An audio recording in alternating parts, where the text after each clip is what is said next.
Are you kidding me? I repeat, are you kidding me, right?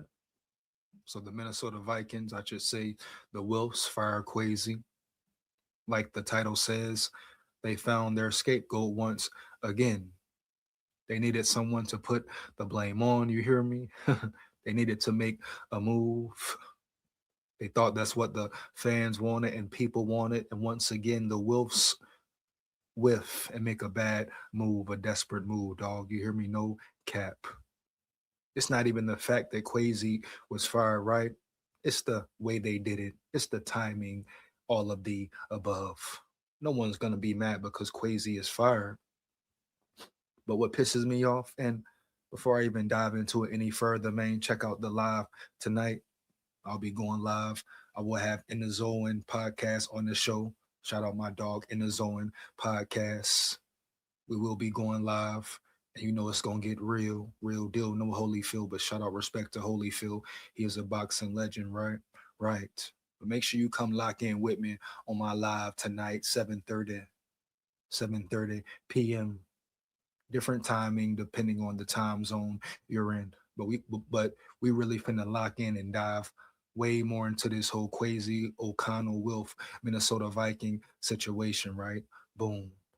But the timing was off. And what pisses me off even more, if Kwesi was fired, guess what? KOC should have been fired, man. I repeat, if Kwesi was fired, KOC should have been fired as well. Hands down, man down, no way around it. I stand on that 10 toes.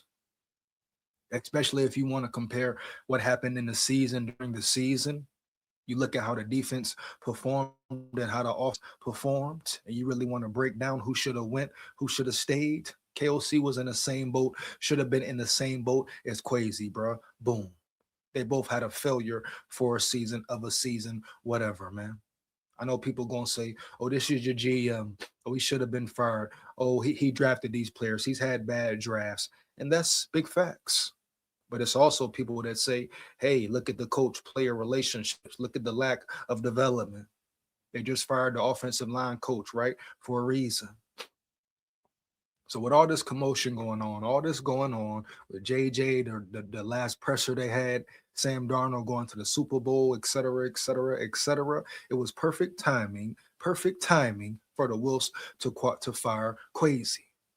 But who are they bringing in for the job? They don't even know. Matter of fact, they're so lost right now. They're waiting until after the draft. So they're going to let someone who's not even really a GM be the head of operations with the same scouting team in the building. And you telling me you trust them more than you would have Kwesi? Kwesi, who's actually learned from the draft, had some ups, had some downs. But on his way to learning, wouldn't the right thing to do would be give this man another chance at the draft, right? And like I say, if you was gonna fire Kwesi, you should have fired KOC. And they could have fired him a month ago, bro, 2 months ago. You hear me? And actually have hired a competent GM, a GM who knows what he is doing, or maybe even a she, whatever the case may be, baby. Somebody who can identify talent all across the board.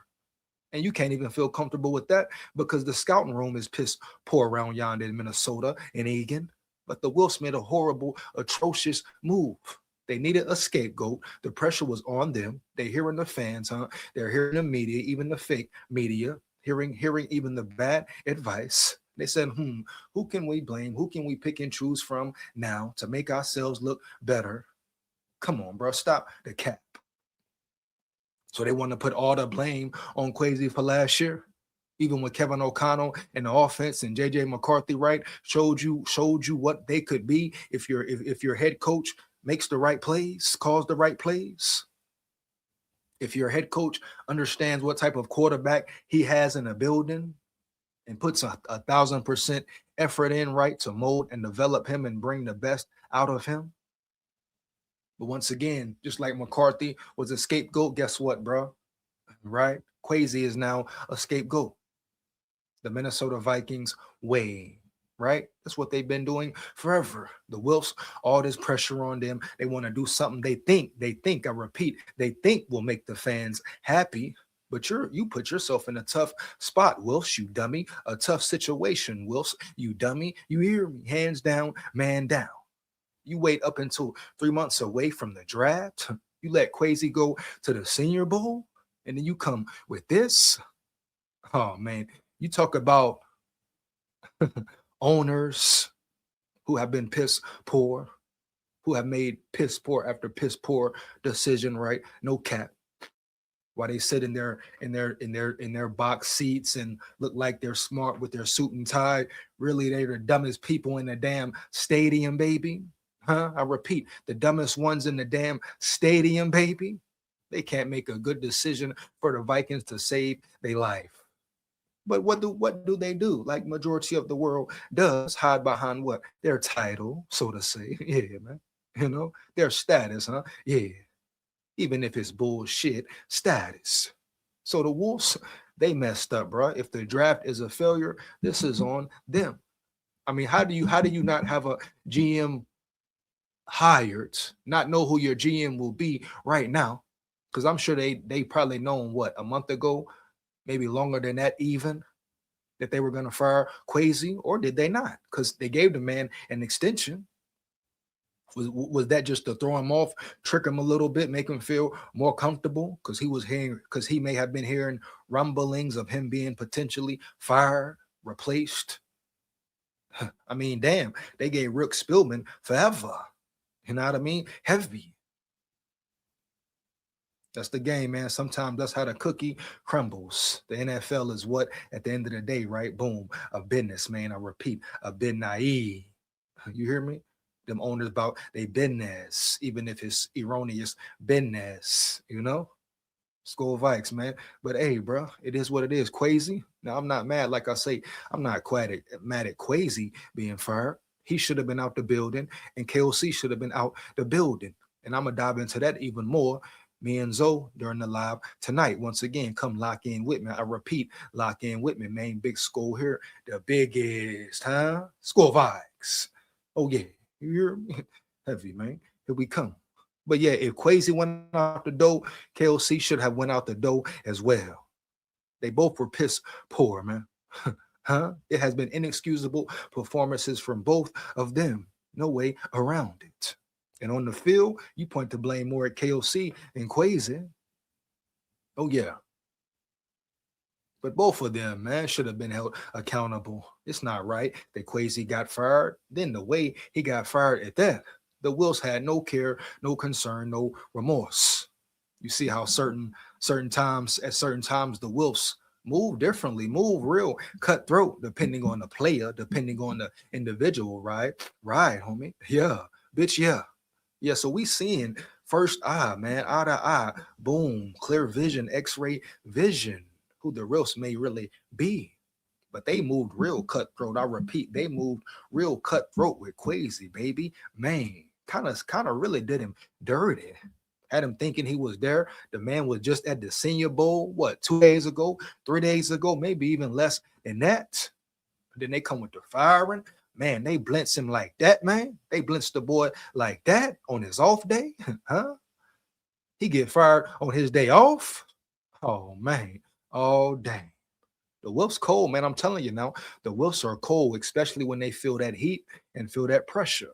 Oh, yeah, to save themselves, right? To save face, they will do anything to accomplish that. They don't care who they throw under the bus, who they hurt, huh? What dirty move they pull or play, huh? It is no longer fair ball when the Wilfs' backs are against the wall. I repeat, bro, it is no longer fair ball when the Wilfs' backs are against the wall.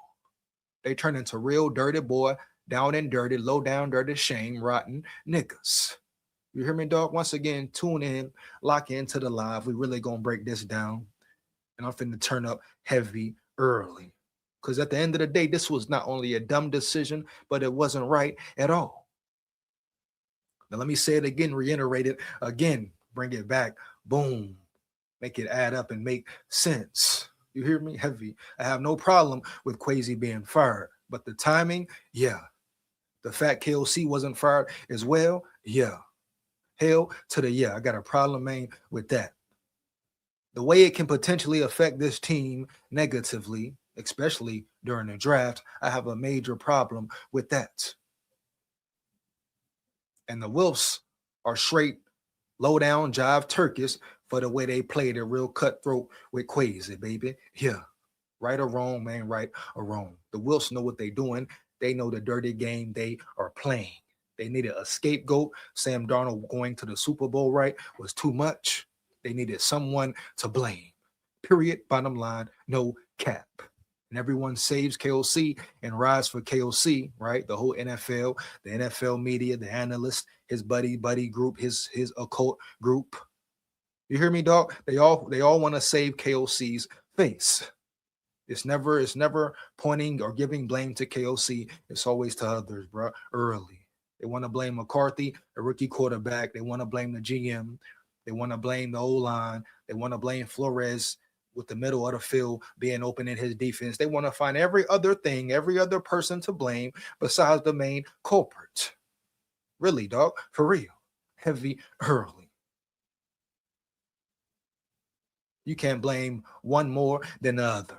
You got to make it even because they both have messed up evenly on the same scale. Right? Right. That's what it is, bro. You know what it is, bro. Fire them comments up. Let me know how you feel about the video. Like I say, live tonight, me in the zone podcast going in, locking in. Make sure you come rock and roll with me, right, bro? Lock in with me. And that's what it is, bro. SKOL Vikes, win, lose, or draw forever. And guess what? We run the North. Yeah. Down at the levee. We going fishing at the levee. Yeah. SKOL Vikes.